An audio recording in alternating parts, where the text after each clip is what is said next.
think this is kind of a project which could be a driver for change, at least in my region, because Almeria, where I work, is a climate-sensitive area. It's a very dry area, it never rains. We're used to work in agriculture with not much water, but the climate is becoming very unpredictable. And I think that growers are kind of facing that problem, but they are not really aware of that. The most important one would be to have been able to know personally not only the coordination team, but also some other climate smart coaches. Personal relationships are always very important for the success of this kind of projects.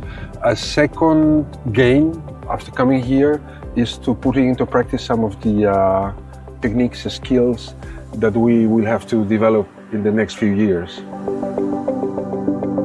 What I think is very important is to be close to the farmer and understand what are the urges and the needs in the climate context. But urges and needs mean that he is confronted with difficulties that are organized by the climate change, and he is searching solutions that fit his entrepreneurship in the farm. So he is also interested in what it means on an economic way. So probably he needs also something with which he can save money, or new business models with which he can earn something on climate smart farming activities. We had a very nice session on mechanisms, rewarding mechanisms, and I learned that during the process of advising a farmer, it will be important to do it stepwise. In these steps, he gets insight in the phases to get to the goal of doing something climate smart at the farm.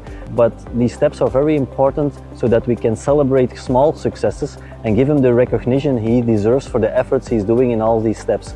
And by doing so, he will stay motivated to go on to the next step and the next step and the next step. And hopefully we will be here in Dublin and telling everybody that this is really the way to go.